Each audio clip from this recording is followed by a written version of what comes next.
Today we're going to be revisiting a video I made many years ago ranking every single zombies map in Infinite Warfare Zombies. The reason I'm remaking this video is because the original actually became the most popular video on my YouTube channel somehow, even though it was a very poor quality and produced video, and also my opinion has changed about some of the maps over the years. Now, I honestly did not know that 16-year-old me would offend so many people with how I made that video, but after reading through some of the comments and rewatching it, I have a good understanding of why people didn't like that video as much, so I am here to redeem myself now, I hope. But if you haven't seen the original video, there should be a timestamp in the video now, and the link will also be in the description if you want to go check that out. But let's go ahead and get into the top 5 maps in Infinite Warfare Zombies part number 2. So let's go ahead and start out at the number 5 spot with my least favorite map in Infinite Warfare Zombies, and that is going to be the Beast from Beyond, the final DLC map of the game. Now don't get me wrong, this map had a ton of cool features in it. They brought back the Venom X as a wonder weapon, the boss fight was long and challenging, and well, that's pretty much it when it comes to the good stuff in the map.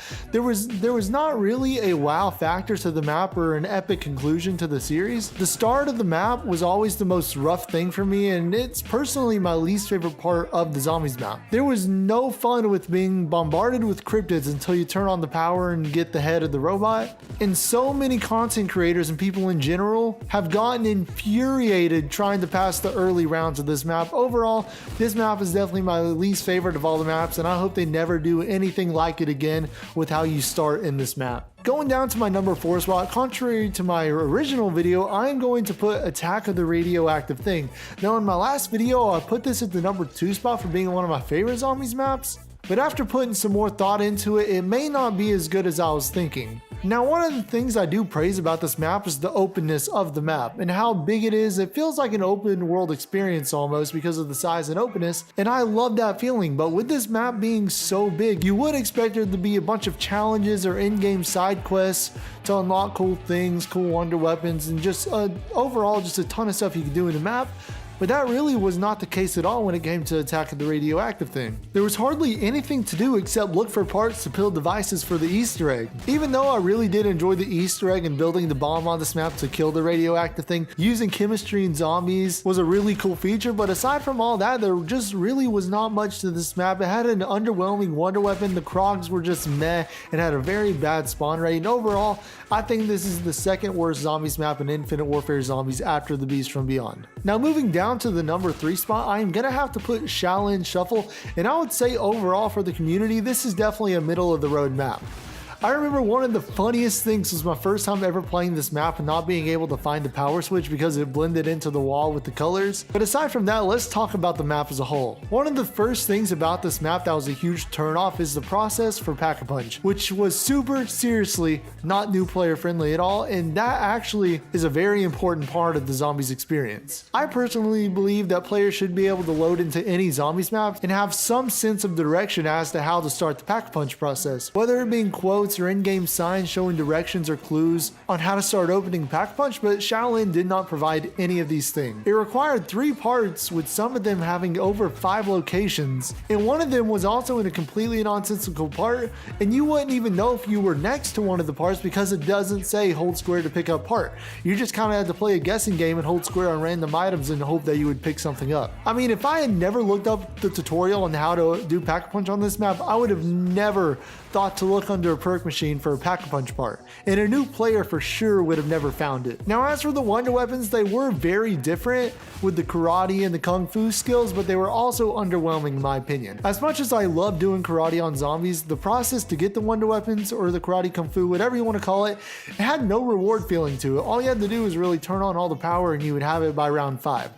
It just doesn't compare to the Spaceland or Raven the Redwoods wonder weapons. However, you were able to get double Pack-a-Punch on this map and make some weapons very, very good with double Pack-a-Punching. As for the Easter egg on this map, I actually thoroughly enjoyed the steps. There were a ton of fun steps at this map. The boss fight was awesome, and the reward for doing the Easter egg was really awesome because you got to use an overpowered katana. Overall, with this map having so many good and not so good things about it, I think this is a perfect middle of the road map and it definitely deserves the number 3 spot. Now down to the number 2 spot, we have Raven the Redwoods, and I will say this map is about 90% perfect aside from one negative aspect that honestly isn't necessarily a bad thing, and that would be that this map is super easy.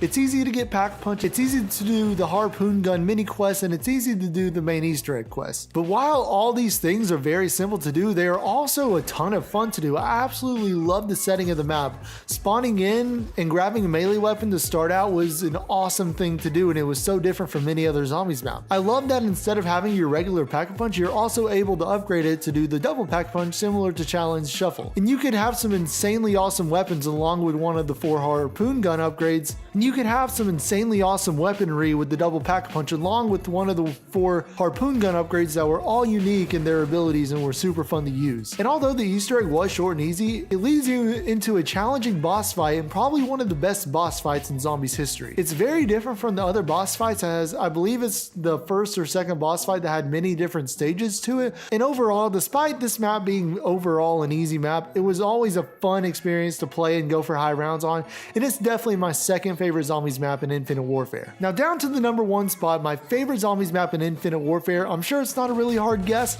but it has to be Zombies in Spaceland. Every map in this game did really good with having each environment and setting being completely different from the other, but out of all the settings and all the maps, Spaceland takes the cake with the colorful 80s theme park. Right when you spawn into the map, it's both a whimsical feeling and kind of a spooky feeling when you start looking around. Pack-a-Punch on this map makes sense by going through the 4 portals in each branch of the map to open the main portal in the center to get you the Pack-a-Punch. And speaking of that, the map layout is perfect with the branching areas into different theme parts of the park. There's also a wonder weapon quest for each branch of the park, and all the quests are super fun to do, and the reward is great because all the laser gun wonder weapons are absolutely awesome. As for the boss rounds, the clowns make perfect sense for the theme park and add a different level of spookiness, especially for people that are afraid of clowns, and the same thing can be said for the brutes as well. The Easter egg was a good starting point for the first map, and it was somewhat short, but I figured they did that on purpose because it was the introduction to their storyline, and even though the Easter egg was kind of short, the alien boss fight was out of this world. Overall, Spaceland is pretty much a perfect zombies map in my eyes and easily one of the best maps ever made. So anyway, there you have it, my top 5 Infinite Warfare zombies maps, the video remake. Like I said, if you have not seen the original video, click the links in the description. I give you full permission to go roast me on that because of how many years ago it was. Let me know in the comments below what your list is for all the zombies maps in Infinite Warfare. Check out my Twitter as well, it's also in the description. And if you enjoyed, please hit that like button and subscribe if you will enjoy the content on the channel. I hope you all have a blessed day, and I will see you guys in the next one.